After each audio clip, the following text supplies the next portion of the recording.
What's up, y'all? It's Shuffle, and today's video is a tier list for hero paths. So we're going to try and rank each character based on how strong their paths are, which seems like it might be difficult, but that is what we're going to do nonetheless. And we actually have something that has never happened before on the channel. We have a sponsor today. I filmed a commercial. It's got echo in it. It's a minute long. If you want to watch it, please do and let me know what you think, but we'll start the video after that. Big shoutouts to Glitch Energy for sponsoring this video. Glitch is an energy drink that helps you stay active and alert and keeps you energized throughout your day. Through its combination of dynamine and caffeine, Glitch is designed to last longer in your system, giving you more energy without increasing the dose of caffeine. The thing that initially drew me to Glitch is that it's sugar-free, but it's also gluten-free and vegan-friendly. Instead of artificial flavoring, Glitch uses natural flavors for a pleasant and refreshing taste. Glitch is currently available in 3 unique flavors: Spaceberry, Electric Lemonade, and Cyber Sunrise. My favorite out of these 3, I like Spaceberry and Cyber Sunrise about equally, and for the lemonade, I like mixing it with Spaceberry to get a berry lemonade type of flavor. And here's a super cool promo thingamajig. Go to glitchenergy.co/shuffle for 10% off of your order. If you act now, Glitch will throw in a free shaker bottle with any purchase of a tub of energy drink from now until July 22nd. Once again, go to glitchenergy.co/shuffle to claim this offer so you can stay energized and focused with Glitch. Again, big thank you to Glitch Energy for helping to keep the lights on and the show running. So without further ado, let's start with the tier list itself, and I'm going to rate each hero's path individually, and then I'm going to organize them where I feel they are collectively, if that makes sense. The way it maths out, it's not exactly like the exact average, you know, because for instance, if a character has an A, a B, and an S for, you know, tier rankings, they're obviously an A, but I don't feel some characters should be A when they should be higher or lower, so weird. But this is all for fun, you know, as all tier lists are, so if you enjoy it, let me know. If you have your own thoughts, let me know. Talk about it, feel free to blast me for it, because people do that. But we're gonna start with Plague Doctor. So Plague Doctor has 3 paths. The wiki, the DD wiki, has not been updated with some of the ones that have been balanced, and it does not have the third ones yet, but it has 2 of them. And then when I talk about the third one, I'll just put it on screen so you can see it that way. And for the first 2, we have Alchemist and we have Surgeon. When I made my first video talking about paths and comparing them, I said Alchemist was better than Surgeon. I have since completely changed that idea. I think Surgeon is just way better, just because it's bonus HP as bonus damage. Those 2 things are gonna be good, and you're gonna see that in this list a lot. It also gets bonus healing skills, which is kind of cool. And then it has Blight chance down, but like Blight's not great in 1 zone already. 2 technically if you count the sluice. Messed up my take, but anyway, Alchemist, I'm going to rate it A, not just because it starts with A, but I'm rating it A, even though it's got minus HP. It does get bonus damage in a way with the Blight chance, and the crit is pretty nice. All of those resists don't really equal out the minus HP that you get, but they do help. There are plenty of encounters that have debuff. There are some nasty enemies that can stun you, and then every region has access to damage over time. So it's still good. So I do like Alchemist. I do not think it is better than Surgeon though, which I know I said that in the other video when I talked about paths, and I've since changed that opinion. But Surgeon has everything. Bonus HP, Incision hits for twice the amount of damage, healing steals up, and then Blight chance, who cares at that point. So Surgeon is S, Alchemist is A, and Physician is B. So Physician is actually a very, very fun path. And the reason it's B is because it starts off kind of like in a C tier type of feeling, because when you start out, it really needs some combo synergy to help get it going. And the lack of damage when your other characters don't have trinkets and mastery does hurt quite a bit for you. So it's really slow going. But once you get to the end of the game, and you can consistently cover the damage needs or get combos down and stuff, or you can stun stuff, you know, all over the place with Disorienting Blast. It's actually a lot of fun, and it's a pretty cool path. So it's very clever, or like it makes you kind of push the boundaries on how you play Plague Doctor and play her a different way. So I do like it a lot. So with all 3 of these in mind, I'm actually putting PD in S. In terms of paths, I think all of our paths are good. It's just Physician doesn't really match the way the game is played right now. Maybe that'll change in the future. The other 2 are still very good. Alchemist has a very notable drawback, so that's why she's S. All right, next up is Grave Robber, my favorite character. So for the 2 original paths she has Deadeye and she has Nightsworn. when I talk about Deadeye, Deadeye is her best one. I don't really think it's close anymore, just because having the bonus range damage, having the bonus range damage in a game that currently has only a couple of backline options is really good. It got expanded recently with Runaway, which is a good thing, but until like literally, a week ago or 2 weeks ago or whatever it was, we didn't really have as many options. And so Deadeye is very powerful. The bonus range damage and crit is just good. Every bonus damage path is usually a good one to have. I think this path itself is like an A tier path. It's very strong. It's not like inherently game breaking. It's a lot of damage, but her base damage isn't that high, so it doesn't really scale into ridiculous levels. Like the most you're gonna do is if you get like a quirk or a trinket for range damage, you're gonna be critting for like 17 or something, unless you get like strength, vuln, double like range things or whatever, then it scales up pretty hard. But like anything can do that. So like consistently you're gonna see like 14 to 17 on your crits, and that's good enough. That's good enough. It's not busted, but it's good enough. Nightsworn, I'm kind of torn between A and B for this one. I'm actually gonna put it in B. This is my favorite way to play Grave Robber. I like the movement Grave Robber, and it's just a very fun way to play her. That's what got me interested in her before in the first game. But Nightsworn has issues. He gets a ton of bonus damage, gives you a really strong pirouette or lunge opener, which is great. You lose HP on top of it, which is very punishing because you get no other defensive measure to cover that. It also wants you to be in stealth to get bonus damage. The best way to do it is Dead of Night because that keeps you healed.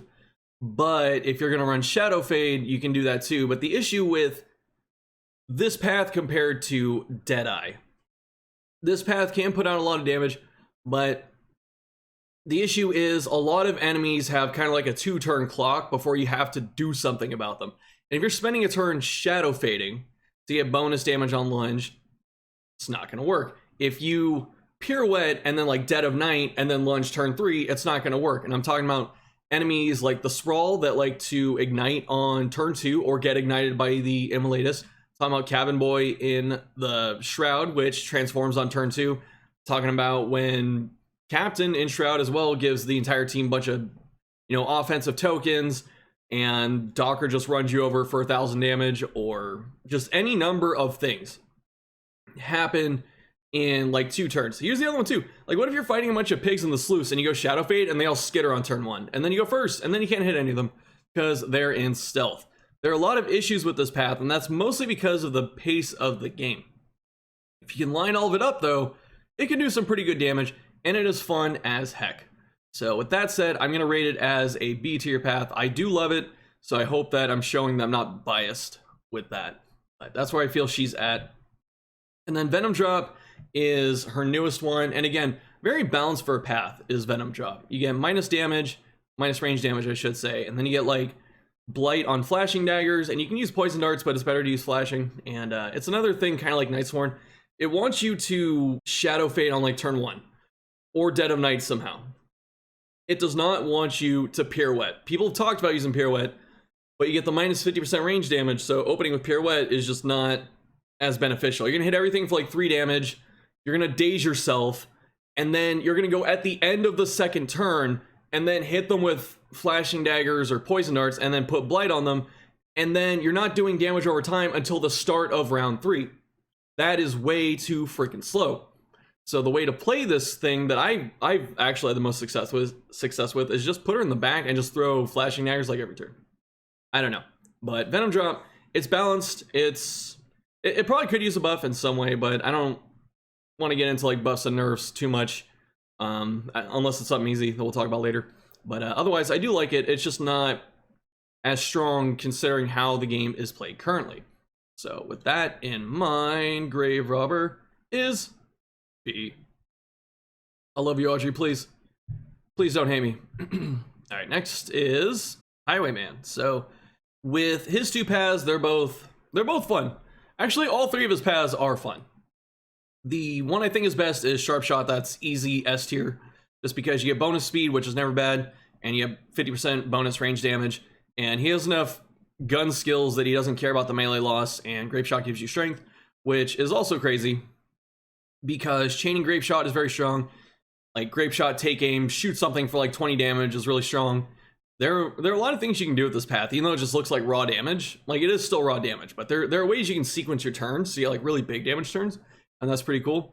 So same reason as Deadeye being really good to me is the lack of backline units, and Sharpshot does fill that gap. So if you have like Sharpshot, Highwayman, and like Surge and Plague Doctor, that is a ton of damage in 2 characters, and that like covers most of your team. You can actually run Poet after that if you wanted to, but Rogue is almost a trap. It's not bad. What did I rate it? A. Okay, so it's solid. Like, you can sit in rank 1 and like spam melee skills and do a lot of damage. You can use point blank to get, riposte and duelist back up, and that's all cool. And it actually has no negatives outside of like the minus damage if you get moved out of position.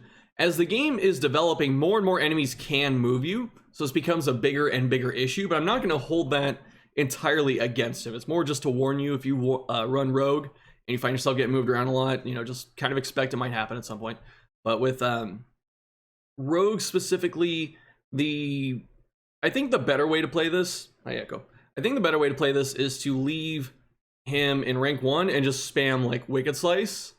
And then when you need to, use point blank shot or something, just because like losing the damage each turn by using PBS and then moving yourself back up is kind of inefficient. So the easier way to deal with it, I think, is to have someone like Jester who can battle ballad him back up front to use PBS again, or having someone that can move backwards. I can't think of any off the top of my head that move back with a skill besides like Shadow Fade and stuff. But that's kind of what you're looking for. So getting the riposte on PBS is nice. It kind of saves you some action economy. It's a lot of consistent damage. It's not bad. It's not bad. It's just Sharpshot's way better. So I'll say Rogue is A, Sharpshot's S, and Yellow Hand. I actually have these in front of me if I can find it. All right, sorry about that. I had to bring it up. So yeah, 15% bonus HP is really good. Lose range damage, and Robbery becomes just straight up stealing, which is awesome. And you can lower bleed res with hitting enemies. And that doesn't seem like it's too great at first because you're thinking, okay, just spam Open Vein. But actually a lot of characters get access to bleeds. You have Hellion, who has 2 different bleed attacks. You got Highwayman, obviously. You got Jester. You got Surgeon, and Anamnesis now. That's like 5 Malediction, right? There's a bunch of skills that bleed in this game that you can do on enemies, I should say. Not like Ruin Plus or something, but that makes Yellow Hand pretty interesting. It's synergized with a lot of teams, and I do like the way that the Highway Robbery change makes you play the character, because it goes from like this just super damage carry, which is what normal Highwayman gameplay is, into really trying to slow down how fast you take tokens off enemies, because sometimes you want to take them, and I think that's really cool. It's a very, very fun path. It's not overpowered. It's not game breaking anything. I rated it B, but in terms of like just flavor and fun for Highwayman, it's like S+. It is one of the most fun ways to play the character I've had in this game. I like it a lot. So between all of those, I'm still going to put Highwayman in A. He has a lot of utility. He has a lot of damage, and both those are just good. The only thing he can do is heal someone else for HP without items, Man-at-Arms. Man-at-Arms got some changes. So Bulwark got renamed to Vanguard, and then his new path is New Bulwark. So try not to get the names confused. I think the HP went down to 25, if I remember correctly, and then the damage bonuses went down to 50. That path is still insane. Instant S, ton of damage, riposte, or, because Retribution Plus is a super loaded move that needs to get nerfed, and Crush is just strong. It's got reach, it's good. Sergeant, I put at C. It's not that it's bad, right? None of the defensive paths are inherently bad. The issue is the defensive paths usually do things like lower your damage, right? You have minus 33% damage in a game that you need to kill enemies quickly. Like, if you don't kill certain bosses, by the time they, get through like 6 charges or something, you die. If you do not kill like certain enemies, as I was talking about before, like Cabin Boy and stuff, on turn 2, you get hit with like, crit 16 plus disease. Like, you have to kill these things. And so being able to do that means you need damage.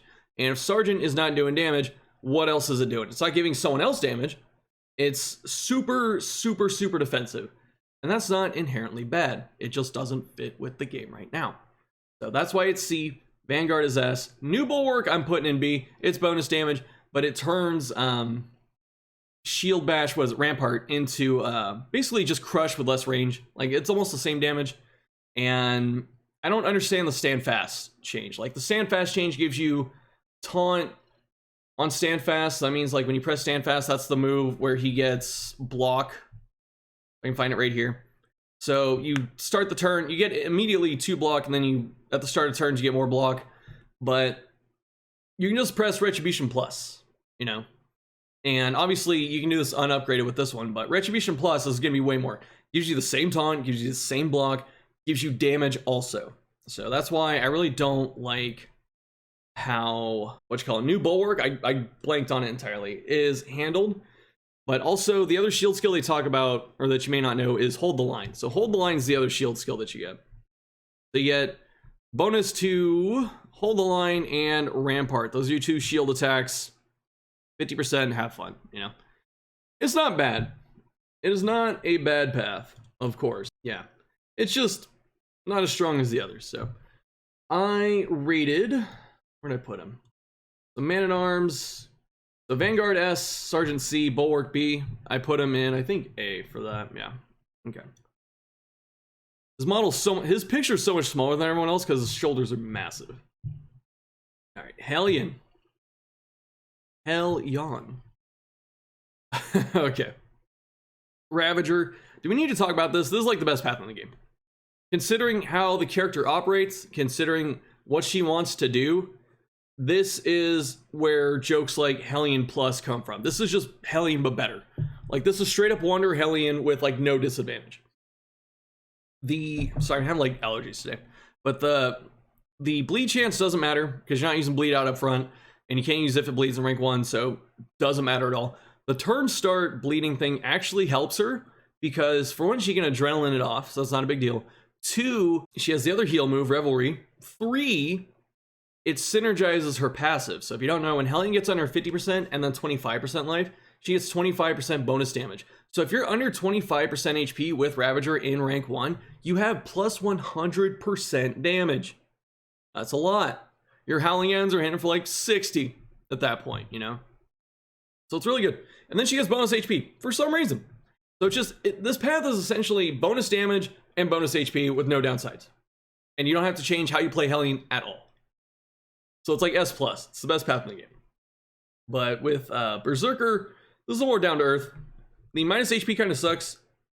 A lot of people have been talking about swapping these, and I totally agree. I think the HP values on these should be swapped. The DBR bonus is fine. That's pretty cool. So if you have like bad relationships or certain risky trinkets or trophies that lower your DBR, this kind of helps you bounce back, which is nice. Bleed chance up, great. Bleed skills crit up, that's great. So you can spam if it bleeds or bleed out to great effect. It's pretty good. The issue with these is that she has 2 damage paths, and Ravager's the better one. Means that I had Berserker at B. There you go.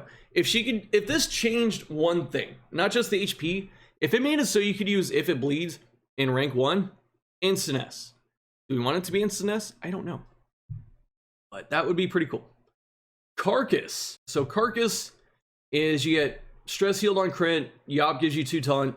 When you're winded, you get block, which is really cool, and then Wicked Hack removes block, which doesn't matter. It just doesn't matter. I mean, the thing that matters, it doesn't matter. The only thing that really gets like massive amounts of continuous block or, you know, block you have to worry about are foot soldiers. And who cares, right? They're foot soldiers. No, that's it for all the stuff it does. I like Carcass a lot, okay? And I know a lot of people that I've talked to that have played it enjoy it. It is a fun path to play. The issue with Carcass is that it's too slow. It gives you no bonus damage in a game that wants a bunch of damage for reasons already stated. So Carcass is actually a C tier path. I'm sorry, I love Carcass, okay? It hurt me to do that. And I'm putting Hellion in A. Her ranking is based on like Howling End, Ravager alone. Ooh, Bonnie. Bonnie got some big buffs for this patch. So her range kit got way better.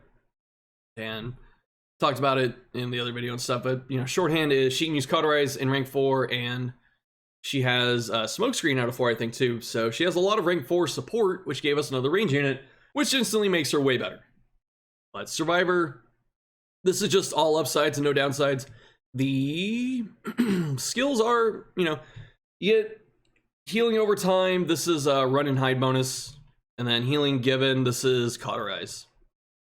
So it's cool. And then you start the fight with 2 dodge and speed. It's great. It's great. This is for Runaway herself, this is S because it's all upsides and no downsides. In terms of how it matches up to the entire, you know, game and how it's played currently, I would say it's A. Did I have it at A? I did. Okay. So yeah, it's A. The reason is it doesn't give damage. It gives her a bunch of, it gives defenses to a character who has no defensive or no great defensive options besides like blinding enemies. And that's it. But it's still cool. It's still good. Arsonist, I really hate this path. I straight up hate it. And the reason is this burn here, unlike Helene, who can adrenaline her own bleed off, and she has like, you know, help. She has 2 heals and she can like get bonus damage for getting low HP. Runaway cannot do anything about this burn. So like, if you get some bad rolls, she can be taking 9 damage a turn, dude. It's so just not good. And then this burn chance is cool, but you lose a bunch of damage for it. So it's like, I don't know, you lose your on-hit capabilities in favor of damage over time. You can burn stuff in the sprawl except the boss. You know, I guess it's cool. The extra crit's nice. I would honestly, if I had to change anything, I would just take the flat damage off of this. And I don't know, maybe make this like 1 burn or something, you know? And give it a different penalty. Give it like -2 speed. I don't know. That's where I'm at. So Arsonist is C. It could be a D tier path. I'm not kidding. It is so terrible, this path. However, in the patch, our girl got Orphan, which is -HP, which we did talk about sucking. But it's actually not a big deal because she has so much rank 4 support with this path that it gets better. And actually, Arsonist isn't too bad with the new Runaway. It's the fact the burn still exists. You know, because this burn is so punishing. For reasons stated. But Orphan, you get -HP, and she gets minus damage or plus damage depending on where she's at. It's pretty weird. So if you're up front, you get more on-hit damage. If you're in the back, you get more burn damage. And then she gets -HP everywhere. If she's fire start, she gets crit. All that is cool. Like, she gets the crit, not the target, she does. But yeah. So Orphan in rank 4, throwing Firefly every turn and Cauterize, good enough. Good character. That can get through the entire game just fine. So Orphan, for her, I would say it's S. Gives her access to a crit token she didn't have before. Gives her 2 different ways to do a bunch of damage. So if you have certain moves or a dance party, she can do a lot of different stuff. Makes it really fun to play. And then the -HP does suck. It does suck. There's no way around it. It sucks. But I would say it's either A or S. I'm putting in an S. Maybe that's just, you know, new car smell type of thing, or placebo, or whatever you want to call it. Man, it is dark. I have to turn on the light after this. Man, the sun went down quick. Go figure. Hi, cat. More cat stuff. But yeah, so Orphan good, Arsonist bad, and Survival is good. So I'm going to put her in still B? I'm going to put her in B. I don't know. It's hard. It's hard to quantify. I think Orphan's closer to A than it is S. You know what it is? Orphan is A, so that makes her B. And the reason Orphan is A, as much as I like it, is that Orphan doesn't get insane without trinkets. Some of those trinkets have already been nerfed, and you're not always guaranteed to get those. I like to rate heroes around mostly what they can do consistently, not what they might find, you know? So, with Jester. Everyone likes Jester. Virtuoso, this is in the same tier as Ravager. This is an S tier path. This is just straight up Jester plus. Like, the downsides don't matter, right? Only one of those damage over time effects usually apply at any given time, considering how regions work. And you get stress resist, which is, it's good when it's free, you know? It's good when it's free and you don't have to do anything for it. And then you get bonus HP and you get bonus damage. No, not damage, bonus speed, sorry. Just really good. Really good. Soloist, however, I have it at B. It isn't a lot of nice bonus damage. It is a lot of bleed chance and bleed crit. The issues I have with this path, it's not even the minus speed, it's the minus HP. So like you have minus HP on a character that wants to be doing a bunch of damage. And, you know, if you're concentrating on doing damage and stuff, you're not usually using like Razor's Wit. You're probably trying to set Finale or use Harvest and stuff. So you're not really giving yourself defensive options. And you're so slow that you really can't move out of the way of stuff in time, you know? You're kind of at the mercy of what the enemies are doing. And if you get hit, you have like 21 HP. I'm not even kidding. So I don't like this path too much. But it's okay. However, Intermezzo, that one, it's fun. I don't know if it's necessarily insane. I have it in A. You know, that's pretty good. But you get the song skills, apply bleed. That's like tune, ballad, play out. I think solo, encore, all give bleed, which is a lot of stuff, right? And then Echoing March bleeds the enemy. And the way it works is it bleeds them, I think when it hits them, and then when they move, it bleeds again. So when you, actually I think that might be the song skill that's given at the first one. So when you hit them the first time with it, they take the 2 bleed, and then if it pulls them, they get the next bleed. So they have 4 bleed immediately, which is really strong.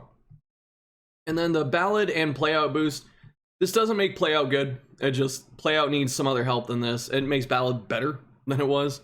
So ballad's still insane, and it's a fun path. A tier. It doesn't have any downsides, really. The song skills causing bleed on your teammates isn't really a big deal. Bleed's the most common damage over time type, and it's the most common one, or it's the easiest one to fix, you know? So it's not a big deal. Oh, sorry, we gotta put Jester somewhere. Jester is S. Character's insane. All right, next is Leper. With Leper, both his paths are, you know, interesting. Tempest is the preferred one for me just because it hits really hard and damage is king in this game, so I put it in S. The debuff res is fantastic. He can resist his own blinds. Really helps him out in keeping up the chop pressure. Disease immunity, it caps at 95, not 100, but still welcome. You know, it's, if you have something that like lowers it by 10 or whatever, or 30, like a disease like Wasting Sickness, then you still kind of like over cap, you know, so it's not bad. The minus HP sucks, but he's also got the best self-heal in the game, and he is the tankiest character in the game by default. So this still puts him around like 30-something HP, I think, which does matter. It does, but it's not as bad as like Jester going to 20, for example. Minus 3 speed, he's the slowest character in the game already. It's not a big deal. Poet, I really don't like this path. It can work, it can be good in, or I should say effective. I'm not gonna say it can be good, you know. That's too strong of a thing to say. The issue with Poet is that the healing given doesn't affect the stress heals that he has, so he can't get extra stress healing on Solemnity or Reflection. Kind of sucks. The bonus move resist doesn't matter that much because your teammates can get shoved around you, and so it's not a big deal. You know, like your move resist doesn't apply to the people next to you, so you being move immune is only good for a couple situations, and your allies are still at risk. The stun resist is good. No complaints. The flat minus damage, Poet and Monarch both have this problem. So you have a game that really does want damage out of your characters, and my philosophy from DD1 that goes into DD2 as well is that every character should chip in on damage somehow. So if you are not helping on damage, then what are you doing? Because like being this, you know, unkillable tank like Poet or Sergeant or Carcass, for instance, like, okay, you're unkillable, but you know, certain fights, like I was saying, you need to have enemies dead by turn 2 or you're going to be severely hurt. Poet actually gets it the worst too because it's a flat minus damage, whereas Monarch is only for chop. So with Monarch, you can still hew and do other things. Poet, you literally lose all damage. And to top it off, you get no debuff res for Poet. So you're playing a character that can blind himself at the start of a fight, who can blind himself when he uses his, you know, good attacks, and you're constantly fighting to keep the blind off of him. Using something like command to give him 50% bonus damage is not it's not feasible. It's generally not great because you're bumping your Poet damage back up to like slightly better base Leper damage. You know, like chop goes from 4 back to 6 minimum. And you're clearing blinds with that when Man-at-Arms could hit harder by using Crush himself, unless Leper has like a crit token or something. But yeah, so it's not great. Like I said, low damage, fighting against blinds. It's not great. Monarch, I see the fun in Monarch. Monarch is really cool. The way it's, you know, strategized, because it's cool to have a character that like turns it on against like tough enemies. I think that's actually a really cool thing to do. But the issues with it are the penalties are too harsh outside of those instances, you know.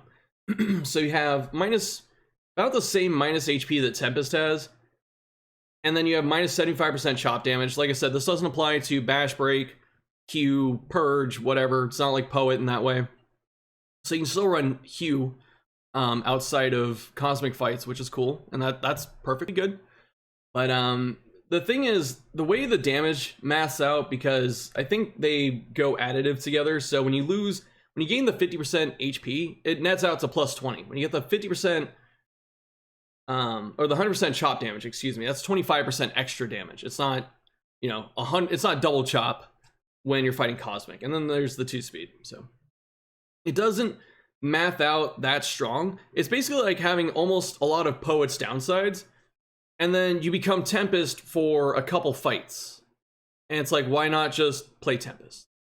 You're not always going to get Tempest, but what I'm saying is, compared to Tempest, I would just rather run Tempest if I had a choice. So with these, I don't think I gave them actual rankings. I think I did, actually. So Tempest is S, Poet C, Monarch is C. Very sad. But I think Monarch is a really cool idea. I think Monarch is one of the coolest ideas for a path that there is. And so for that, I am putting Leper in B. Sorry, King. All right, who we got left? It's Occultist. So Occultist with his paths here. Most of them are pretty good. Well, 2 of them. 2 out of 3 of them. Warlock, you get minus damage. That does kind of suck. But you get bonus range damage. And people think this might be a Burning Stars build. And you could run Burning Stars with it. But honestly, the better way to play this, in my experience, is just spamming Abyssal Artillery. Because that's going to net out a lot of damage by itself. And you might get lucky and you get like 2 unchecked power tokens. And then you can crit a heal. Or just cast Burning Stars without using Chaotic Offering. And that's actually pretty cool. So the longer the fight goes, the more interesting it gets to. But besides that, I do think that Warlock is good. It's a good one. It's bonus damage. Downside is painful, but, you know, manageable. And you put him in like rank 4, where that's like the least amount of damage he'll probably see. Outside of like a couple things like Arbalest. But yeah. So Warlock, I put A. I think that's fair. Ritualist. Ritualist is not this way anymore. The sack stab damage got removed, and this volume got increased to 33%, and then the rest of this stayed the same, to my knowledge. This path is so bad now. Reworked Ritualist, all it did was lose the damage. This is how important damage is in this game that I keep talking about. All it mainly did was lose this. You know, this doesn't matter too much. It just lost the damage and instantly became bad, almost worthless. And the reason, like I said, you want the damage, you don't have the damage, but then also the cursing skills, these chances for it are just too low. Oh, it got the bonus debuff chance on top too, so that's cool. But honestly, the game, like, your curses have cooldowns, they don't do one-hit damage, their base forms are really bad, and then like when you master them, they're okay, but you have to spend a mastery point, and they still have cooldowns. So it's like, I don't know what this path is trying to do. Like, does it want you to Vuln Hex something and then get super lucky and then get crit and strength and then stab it for, you know, much damage? I could just stab it twice with a different path and it's fine. I could just stab it twice normally and probably get more damage. So it's not great. Definitely needs some changes, but like, just take the cooldown off the curses. I don't know, something. But anyway, Aspirant or Aspirants, I don't know how it's called or how it's said, but this is pretty much new Ritualist. If you don't like Diet Ritualist anymore, then you can get the real Ritualist, but it's like the, you know, the store knockoff name that got bought out by a different company. So you get bonus HP, you get bonus melee damage, and then bonus Anamnesis damage. Anamnesis is a melee skill, so it goes up to 200% damage, minus debuff chance and resist. doesn't matter. Straight up doesn't matter. And then combat start block. I don't know why it has that. It does not need the combat start block. This is the one that should have the combat start vuln. I think the reason this has the combat start block is because people are assuming that you're going to be up front with a cultist. I don't know why I'm scrolling. I'm just scrolling, dude. Yeah, you're going to be up front with a cultist who is a squishy character with 34 HP. But I played so much frontline occultist in DD1, it doesn't bother me that much. But I know some people are weird about putting them up there. But yeah, it's not a big deal, right? There are a lot of other characters that go up front that have semi-low HP, like Runaway was supposed to be up there until she got changes, so. Aspirant. It's just bonus damage and bonus HP, even if you don't use the anamnesis. If you just use sack stab, if you just make him stab bot, it's a great path. Because it's bonus damage and bonus HP. With all that said, I'm putting occultist in A. I think that's pretty fair. I have a pretty good spread here. I wasn't sure if I was getting like 3 up here, 3 here, 3 there.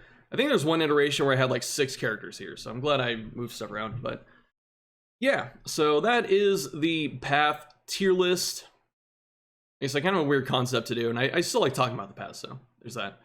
But yeah, so we're probably done with tier list for a little bit until we get the next hero. No idea when that is. They haven't given us a timetable, but I hope it's soon.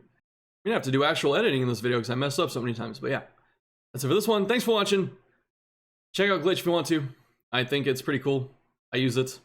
Good. Yeah, let me know what you thought about the commercial if you watched it. And thanks for watching. And I'll see you next time.